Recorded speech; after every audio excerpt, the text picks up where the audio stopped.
I told my sons I wish I never gave birth to them. I don't regret it. I don't feel bad. I don't care how many times you come to my door to apologize. I let them and their father bully me for years, call me all kinds of names. How they reject every present I ever bought them because it wasn't brand new or super expensive, despite me having to go hungry sometimes to even afford what I could get them. I come to their father's house one day to say happy birthday. They ignore me. I tried to give them a hug. I got pushed away. Their father told me to stop annoying them on their 16th birthday, for God's sake. I got them both Nintendo Switches for their birthday, and I set my carefully wrapped present on a table and they opened it last. When they saw it, they said, "Really? That's it?" I looked confused and asked what was wrong. Was it a color this time? Or maybe they expected games too? No one freaking plays Nintendo, you freaking dinosaur. They said dinosaur. You guys never text me. I didn't know what you wanted, and I know you broke the one you shared, so I got you both your own, I told them. They set the presents I had to starve myself for on the table, and everyone went inside for the cake. I finally realized they don't care. They really don't care. Why it took me years to realize, I don't know. But I do know. I took the switches and headed for the door. Their dad stopped me in front of everyone and said, "Hey, where are you going? You're leaving your kids on their birthday? Let her go. It won't make a difference," one of my boys said. Everyone laughed. Everyone freaking laughed. I started to tear up, and my son's aunt told me to stop being a big baby and hold the phone for pictures. I got angry and I yelled, in front of everyone, "I hate you. I hate you all. I'm tired of this family mistreating me, using my trauma against me, making me feel freaking small because I'm not rich and spoiled. I've done nothing but love this family. But because I'm built like a child, I can't sit with the adults. No one came to my birthday, so why should I be here? No one cares about me, but y'all won't bat an eye if I freaking died, would you?" Then I looked my boys dead in their eyes and said, "I hate you both too. I wish I never freaking had you." Ran out to my car and left, then I blocked them all. The next day, I heard a knock on my door and saw my kid's father. He begged me to come to his house and talk to our kids. He says they're so sorry. Yet I've never heard this come out of their mouths, so I'm not interested. That was 3 days ago, and ever since, he comes to my door and asks me to forgive them. But I won't. Don't think I can. I'm sorry for any errors. I'm kinda shaken up. Their father left an hour ago, so it's still on my mind. Now for the top comments. Screw them, and a father who probably modeled this behavior and let them get away with it for years. Drop the rope. Don't spend another dime on them. Don't give them the time of day. They made their choice. They can learn to freaking live with consequences. I'm so sorry for everything they've put you through. You didn't deserve any of it. I definitely recommend therapy to help you come to terms with what they did and move on for your own sake. Thank you very much, I will. Only reason I stayed for so long is because they were my boys, my only kids. I truly believe they will one day change, but I will not be there to witness it. I tried already. Don't set yourself on fire to keep them warm. What an awful family. Freaking agreed. I know that kids can be a-holes. When I was a kid, the idea that my mom would occasionally work double shifts or go hungry to save money just to buy me and my sister something nice just did not enter my head until embarrassingly late. Man, did I feel embarrassed in my early 20s, when it finally fully sunk in just how much my parents sacrificed for me and my sister. So OP, if it helps, unless they are complete psychopaths, just remember that they will recall their attitude and cringe when they're older. Cringe hard. In my case, I called my mom and told her everything I appreciated about her and apologized for being an a-hole in my teens. That being said, it's a small comfort right now. Just remember that there are people on this very website who would kill to have a mother like you. It's BS that this ever even happened without another family member stepping in to teach them how to behave appropriately. Ungrateful little turds I can forgive, but husband and other relatives who couldn't say even, "Your mom worked very hard for this. What did you buy her?" is something else. Edit. Also, if this has been going on for years as you said, your rant is completely deserved and on point. I cannot believe that their dad watched this for years and ignored it. If we were in that other sub, I'd say everyone sucks here except OP. Your kids are brats, and I don't know if they did not grow up with you, but they don't know what respect is because no one teach them or educate them. So if they don't love you because you don't give them expensive gifts, then they don't deserve your love. Sorry. And the one should be at your door is them, not their father. Don't contact them until they apologize and really mean it. Thank you. No, they didn't grow up with me. Me and their father agreed they will live with him when they were born because I didn't have the money to take care of them. Me and their father broke up because he hit me, and I had enough sense to leave. I was already pregnant too. He was either mad at me for leaving him or he told them something. I don't know, but they never really liked me, but only recently started acting like bullies when they were 13 to 14. Now for the comment from the aunt. Do not believe her BS.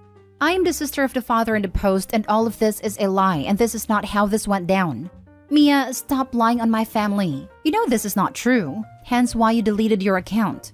I'm trying to upload my side but the sub is not letting me. But please believe me, she's lying. How do we know you're not lying? Give us what you think is the truth. Well, for one, my brother never hit her. He held her down because she was losing her mind in my house. She's very mentally unstable. It's also why we told her we were gonna fight for custody for the boys, but she didn't want to fight. So we agreed she would visit. So did the kids complain about the gift? No, they were very happy. They said thank you and moved on. She was upset she wasn't the center of attention for longer and they didn't kiss her boots or something and freaked out. Now for the post from the daughter that was never mentioned in the original post about what truly transpired titled, I hate my mom and how she convinced thousands of people that she's the victim.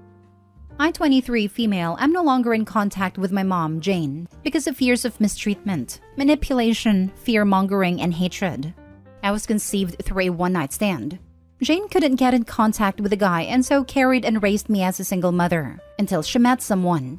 And God did she let me know about it. She made sure to tell me how unwanted, unlovable, and disgusting I was.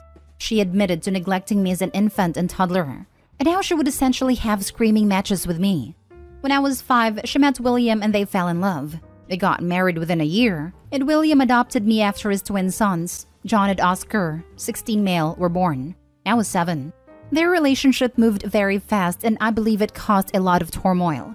I truly believe the pregnancy was to trap William, but that is speculation and opening a whole can of worms. During the pregnancy, Jane would have tantrums about having twins, how she only wanted one and how she'd only love the first one that came out. This was a new side to her that William hadn't seen before and he shut it down quickly. Well, she kept her promise and only gave attention to Oscar. John was completely neglected by her other than to feed. She had intense postpartum depression and that's not her fault. But what is how she handled it. She refused to get help and claimed PPD/postpartum psychosis is for insane and bad mothers. At some point when the boys were a year or so old, she was admitted into hospital for having intense thoughts about hurting herself or others. She was diagnosed with depression, anxiety, and PPP. She spent 5 months in a hospital/a mental health facility. For those 5 months she was gone, I have never felt so much love from another person in my life. Bearing in mind, I was just 8, and all I had known was yelling and emotional abuse. When she got out, both sides of the family had a big sit-down and told her their expectations. It was all doable. Go to therapy, take her meds, and they made her a list of emergency contacts who she could call if she was feeling it all a bit too much. She had a support system in place, but she didn't use it. We moved out when William got home and found me at age 11 trying to cook dinner for my brothers. Except Jane had turned the gas and electric off as punishment. Jane had locked herself in the bathroom and wouldn't come out because John was upset. Remember, she hates John.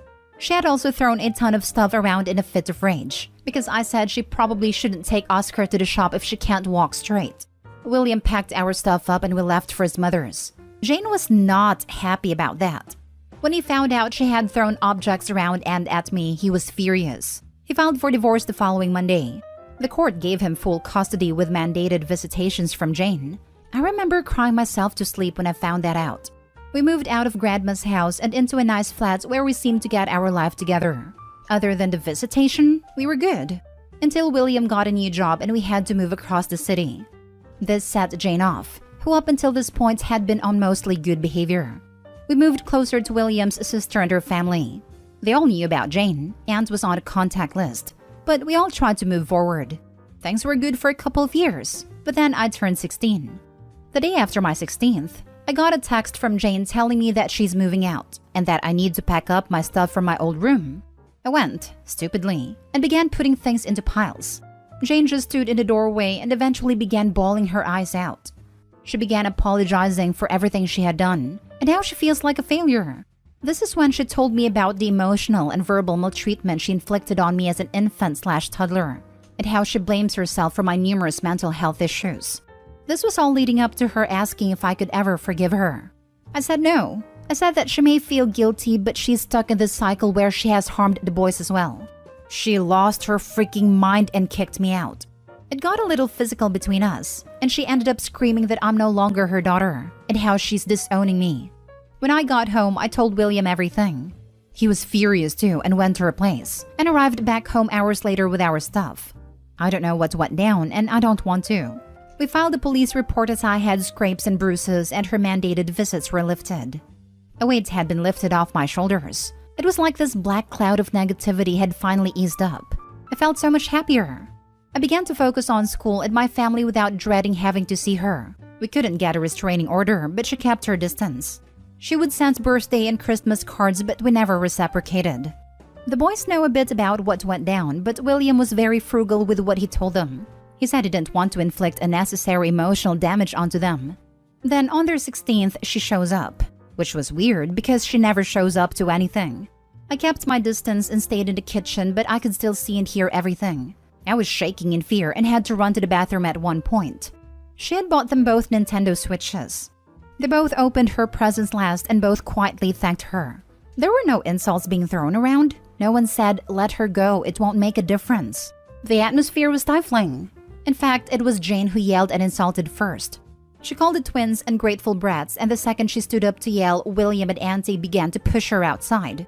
As she was being pushed, she points at the twins and yelled, "You're both freaking ungrateful, unlovable little C-words, and my biggest regret is not terminating you when I had a chance." The party was naturally ruined at this point, and the boys are both totally emotionally destroyed. William left at one point to go and talk to her because she had blocked William, the only one who has her number, but I don't know the specifics. It's been a few weeks since the incident, and the boys are both destroyed. Oscar has become a recluse, and John isn't eating. I'm furious. I'm sorry for making this so long. I'm just so mad, traumatized, and upset by the whole thing. Edit.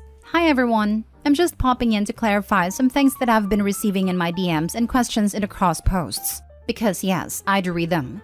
1. I do have a Reddit account, but I only use it to post Sims 4 content, and I'm only subscribed/following subs of the games I play. A second year of uni has also been kicking my butt, and so I haven't been online as much. I know her post got a lot of traction, but I didn't see it.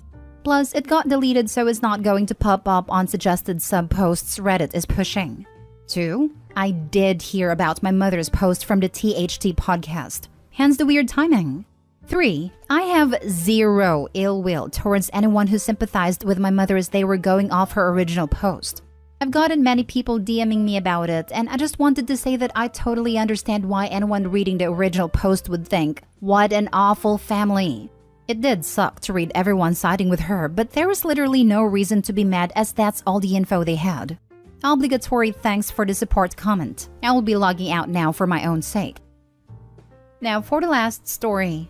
My 31 female husband, 33 male, wants me to cut contact with my sister, 28 female, because she cheats. My husband just dropped this on me. I am totally clueless about the whole situation, and I am not even sure how I'm feeling right now. The following is account from my husband, and I have yet to verify anything. Months ago, my husband bumped into my sister's fiancé. Let's call him Mark, 29 to 30 male, not sure. They were not particularly close, but they know each other. My husband was coming to pick me up for a date, and Mark was surprised because my sister told him she was hanging out with me. This set off an alarm with both of them. I have to provide some clarity before the next part. Both me and my sister moved to the same city for a job. Our parents are back in our hometown. So both of us are very close and spend a lot of time together. Sometimes my sister would just show up after work and we will go for a drink or do something. Then at one point, my sister told Mark she was going to hang out with me again. My husband nonchalantly mentioned it and thought we would be hanging out instead of my sister. I didn't think much of it since my sisters sometimes do just show up. I ended up calling my sister to say I would be hanging out with my husband and ask her not to come if she plans to. My husband and Mark take this as I was helping to cover for my sister. They then checked both mine and my sister's phone. Of course, my husband found nothing on mine, but Mark found some suggestive texts. They hired a personal investigator to follow both me and my sister, and they caught my sister went to a hotel with a guy multiple times. Back to now, I'm really angry. I felt like my husband can't trust me at all, but the circumstances seems reasonable. I asked him why he didn't talk to me. He said if I know, my sister will know and they wouldn't be able to get any evidence. You know what? I'm angry that he is probably right. I will definitely talk to my sister if I had known and talk her out of it. My husband now wants me to cut contact with my sister because he said we are too close and will be a bad influence. Our relationship will be over if he found out I'm helping my sister. My sister has been my support when I'm going through hardship. Now that she's going through a problem, I can't imagine not being there. I also hate that I know I should be angry with my sister rather than my husband, but I just don't. Advice? Now for the top advice. 1. Your sister's problem is self-induced. 2. She used you for cover, clearly not caring about collateral. And now she's risking a divorce from her husband, who seems to be a reasonable person who values honor, fidelity, and the sacred nature of marriage, because her sister is someone who doesn't value those things. And even though Opie was in the dark, she doesn't seem to care that the sister used her for deception and involved Opie's husband by extension. He probably also feels used and dirty because the sister told her husband that she was hanging out with both of them. You're in an awful position and there isn't a great choice. But is this? You can only continue having a relationship with one of them. Do you choose the person who thinks marriage is important or the person who doesn't think it's important? I think the choice will reveal how different or similar you are to your sister. Good point. Getting Opie involved without asking them or them even knowing shows a huge lack of concern for Opie's well-being and relationship. It feels like she doesn't care if her marriage goes down as long as Opie's marriage does too. Opie seems pretty clear in her post that she isn't really that bothered by the cheating. Of course, my sister has my support when she is going through a hardship. Yeah, that's why your husband thinks you support cheaters. Update. I found my 28 female sisters, 41 female, mommy blog, and I don't know what to do. Original post. I've been sitting on this all day and would really love some help here. My older sister June has been living with me, my husband Daniel, 39 male, and our daughter Leah, 1.5-year-old female, since before Leah was born. She had to move in with us around March 2019 because she lost her job after a fight with her boss and couldn't find new work in her field as there are not many openings in our area. She'd been living with her long-term boyfriend before that, but they'd gotten into an argument of some sort. I don't know the details, and he ended up kicking her out. She'd had nowhere to go since we didn't have any family nearby. So I talked with Danielle and asked if she could stay with us until she got back on her feet. She could help me around the house since I was pregnant at the time. My husband works long hours and didn't like the idea of me being home alone, especially while pregnant, so agreed saying it was a good idea. June had been very thankful for the place to stay and was a great help around the house. And an even bigger help after Leah was born. I still did/do the bulk of the childcare with Danielle right there to help when he's home. But it's nice to have someone else at home during the day to share the workload with. And Leah loves her Aunt Junie. The problem came today when I was looking up matching mommy and baby princess dresses, since I was hoping for Leah and I to be matching queen and princess for Halloween this year. Yes, I'm one of those people who plans costumes way ahead. Well, I got sucked down the mommy blog rabbit hole and spent almost an hour looking through blogs and stuff until I saw a familiar kitchen. It was familiar because it was my kitchen. I know, because I decorated my kitchen myself, and it's a rustic sort of country theme. And I have 3 antique copper jello molds my grandma gave me hanging on the wall next to the fridge. Plus, I could see the treat bell I'd made for our kitty hanging on the fridge handle. She rings it when she wants a treat/attention. I clicked on the picture and it took me to a mommy blog run by mommy with a name super similar to mine. The more I scrolled through the blog, the more disturbed I got. She had pictures of herself up in my house like it was hers. In one, she was even wearing one of my blouses. Pictures of her and Leah all tagged mommy and daughter, and even a couple pictures of her, Leah and Danielle that I recognized. I'd been in the photos, but she'd apparently cropped me out of them. What do I do? How the hell do I even broach this? Hey sis, what's up with this blog of yours? Why are you pretending to be me? Why are you saying you're my daughter's mother? When did you have time to wear my clothes and pose for pictures with my child? What the heck is going on? I put down all the info I could think of in my scrambled state right now. I don't think I missed anything. Any solid advice would be stellar. Now for the top advice before reading the update. Oddly enough, I've been in a similar situation. My younger sister was signing up as me on social media, doing in-depth searches for information about me, registered for my high school reunion. And the last straw, used her job at a financial institution to dig into my accounts and offer unsolicited financial advice. I found out when I couldn't access the group for the reunion until I had a friend check it out and I was already in there, posting pictures and sending messages. I went with the nuclear option. I called her up and told her that she had to stop. At first, she denied any wrongdoing, but I had all the information right there in front of me. In the end, I told her that she had two options: stay out of my business and delete all the online profiles, or I'd call her employer and never speak with her again. She confessed to the non-creepy portions of it and swore she wouldn't access my information again. Suddenly, the social media accounts were gone. Then she was fired for using her position to access accounts without reason in an unrelated case, so that sorted itself out. I was happy I called her out. It made healing easier. I had very little contact with her for a few years, but eventually time healed all wounds. I still don't trust her because these types of identity theft are truly strange. It shows you that they have no boundaries regarding you. That's really messed up. Did she ever explain why she faked being you? I can't wrap my head around wanting to lie about being someone you know and are close with. She must have some mental issues going on, depression, or even some kind of psychotic episode. I don't think that should affect your reaction though, except maybe to suggest she sees a therapist. Whatever is going on for her is hurting you and you need to protect yourself. Your husband and your baby is a priority. Maybe if you have other family, you can ask them to support her in some way. Living in your house for free whilst lying to your face? That's enough to warrant telling her to stay elsewhere minimum. Photos of your child online without your permission? This is risky at best and seriously dangerous at worst. Pretending to be married to your husband and to be your baby's mother online? She's lying to you, your husband, your child, and all her followers. And potentially monetizing/building a career using your life and resources. Yeah, I think you need to tell your husband and ask her to leave together. She's putting your child at risk, if nothing else. Reading all of this is honestly making me feel sick with worry. Plus, those are just the concrete, non-emotional things. I can only imagine how violating it must feel. Someone spoofed my Instagram earlier this year. They grabbed several of my photos and tried to add people I knew. It was honestly unsettling, and I felt weird and kind of violated for a while. This is so much worse. Her home? Her child? Her identity? They make Lifetime movies about this stuff. Speak to your husband before you speak to her. You should put up a united front, and you want this to be a consistent message. She's massively crossed so many lines. It's time for Aunt Junie to move out, and this blog to be deleted. This really sounds like a horror film. You're not the only person telling me this whole situation screams horror movie. And that's freaking me out a little, not gonna lie. Now for the update.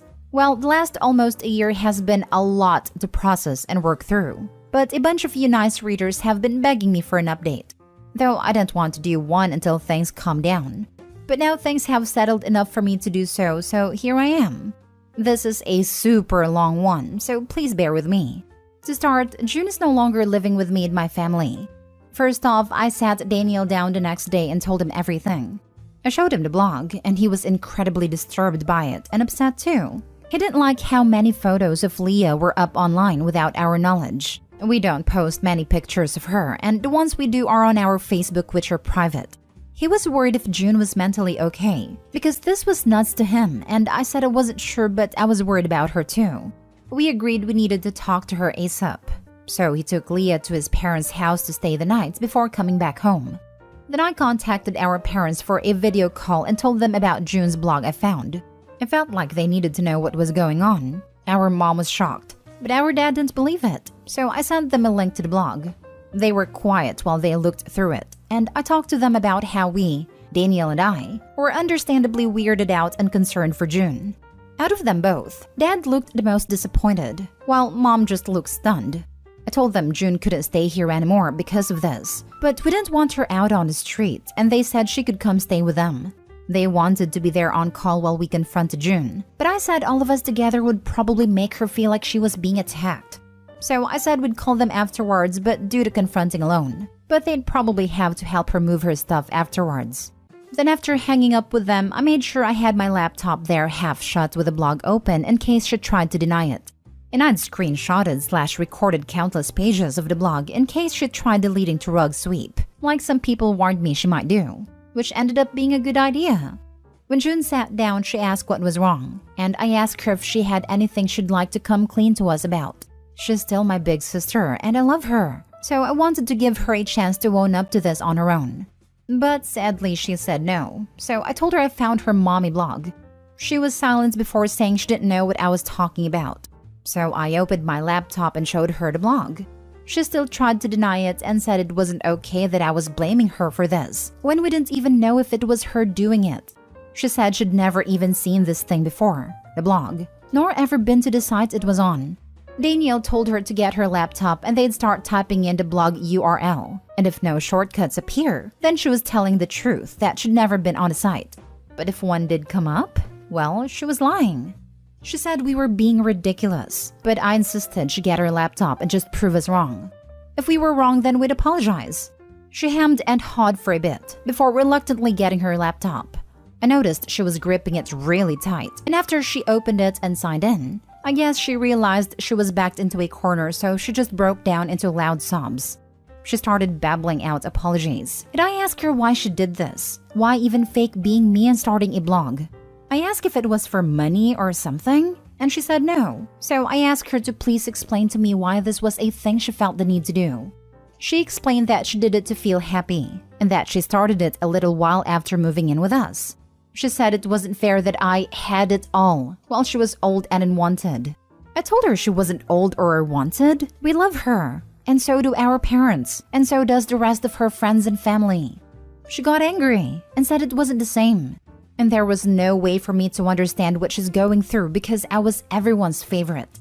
I didn't know what she was talking about and said I wasn't everyone's favorite. And that's when she exploded and said I was a blind a-hole if I didn't see how everyone in our lives always prefers me over her. She claimed everyone loved me more and I always got what I wanted no matter what. And I'll admit hearing that set me off. I told her that was actually not true. She was the oldest, and if we're being honest, she always got what she wanted before me, especially from our dad. I reminded her that he's bought her 3 cars over her adult life, a $2,000 laptop when she started college, and even paid off her first set of student loans for her. Meanwhile, he never did any of that for me. I didn't get to attend college because I didn't have the money, and didn't want loans because I wasn't sure I'd be able to pay them back on time. The closest I got to what she got was when our dad offered to sell me his old car for cheap and gave me his old laptop after he upgraded with a brand new one. I said I loved her, but told her she had to see how delusional she was being if she thought I was somehow the favorite. I'll admit this was a sore spot for me. We got a little heated and argued back and forth, so I told her she needed to pack her things because she couldn't stay here anymore. My trust in her was severely damaged, and I didn't think her living with us any longer would be good for anyone. That's when she started bawling and begging me not to kick her out onto the streets. I told her she wasn't going onto the streets, and she could just go stay with our parents. They live a couple hours away, so it's not like she was going to be homeless. She kept crying and said she'd delete the blog if we let her stay. I refused, and said she needed to go to therapy and not stay here. While we were talking, her trying to compromise and me rejecting it, she opened a blog and began deleting everything. She kept repeating through tears, I'll delete it, I'll delete it, I'll get rid of everything and won't post anything else, as if to convince me to take back my decision. I made it clear through all of this that she was not staying here anymore no matter what she did. Once she deleted it, she said we were all good now, it's gone. But I told her it didn't matter, she wasn't staying here. That's when she got angry and said, but I deleted it. There's no problem now. Like deleting it made it not happen. We told her to get ready because our parents were on their way to pick her up and that they knew the situation. That caused her to start really flipping out. She was furious that I told our parents about the blog and said she wouldn't be able to look at our parents now. Things got messy and police were called by a neighbor because of just how loudly she was screaming. The cops arrived before our parents and she almost got taken into custody for being too aggressive and not settling down when the officer told her to calm herself the first time. So we had 2 cops there while she packed her stuff up. And then our parents arrived and it was just a very tense affair. I told her I loved her as she was leaving, but she practically spat at me that she hated me. That hurt a lot, but I tried not to take it to heart. A few months passed and our mom kept me updated on how June was doing. Our parents said she needed to go to therapy. It was a condition of them letting her stay there. She started going and seems to be doing a lot better, but she still won't talk to me. Mom says she looks sad a lot, but she also sounds remorseful when they talk about me/my family. So I think the therapy is helping her come to terms with how not okay what she did was. And a couple months ago, she finally got in contact with me, called and apologized for what she did, how she'd acted, and for saying she hated me. Talking with her felt nice. She sounded sad but happy too. Much happier than she had when living with my family.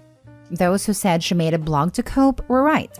It turns out June was in a really not good place mentally after the breakup and being let go from her job, way more than she'd been letting on to anyone.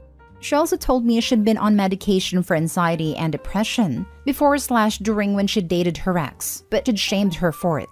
And eventually he convinced her she didn't need them with him in her life, which was wrong. Turns out the argument that ended their relationship was him being mad at her for being such a downer and making him sad. Yeah, so after seeing her therapist, she was put back on them and is doing much better, she says. So things didn't end all happy sunshine, but they didn't end as scarily as some people said they might, which is more than good in my book. Thank you everyone for all your advice. It really helped. What's sad is that, with so many mommy and daughter blogs out there, an auntie and niece blog would be a nice spin. And who knows, would have gotten pretty big. With your consent first, of course. It wouldn't have worked in the slightest. She didn't want to be part of Opie's life. She wanted to have what Opie had. It was the lack of love and family and a home with all the connotations included that drove her to this, not lack of something she can orbit. Wow, what a roller coaster. May I congratulate you, Opie? Despite having no prior experience in such circumstances, you handled your situation expertly. You were direct with her, and you handled the subject in such a way that she wouldn't feel attacked or threatened. So important. You involved everyone who needed to be involved before engaging her and covered your bases. Great job. I feel so sad for your sister, but definitely glad to hear she's finally getting the help that she needs. It sounds like you both are in a better place. Bittersweet though it may be, for the moment. Thank you for the update. It's always so tragic to see how people get because they are forced or bullied into not taking their medications, since most times it causes them to snap. While June definitely had things to work on about herself, especially with acting as though Leah was her daughter and how she resented Opie, the ex was an a-hole for convincing her to go off her meds and then blame her for her brain chemistry. X has the same vibes as the girls who take their roommates' medicines and either throw them away because it's better for their health or out of spite. There are two stories that have roommates destroying meds, and the last one is about a roommate doing it to spite that OP, although I cannot remember why. It's concerning the number of people who think mental illness can just be wished away. I've read the stories you're referring to, or similar ones, and it's terrifying to think that people can be so willfully ignorant of others' pain, and so assured that they know best. Plus, suddenly stopping some antidepressants can really mess you up. Even tapering down can be unpleasant. June was 13 when Opie was born, so this "you were the favorite" mentality may come from the baby's receiving baby attention and I'm not, so baby's favorite. I'm also now wondering how much her depression played into it. Like June got a car from her dad. I wonder if he just didn't want to see her sad so thought it might help? But June's depression doesn't let her see those things.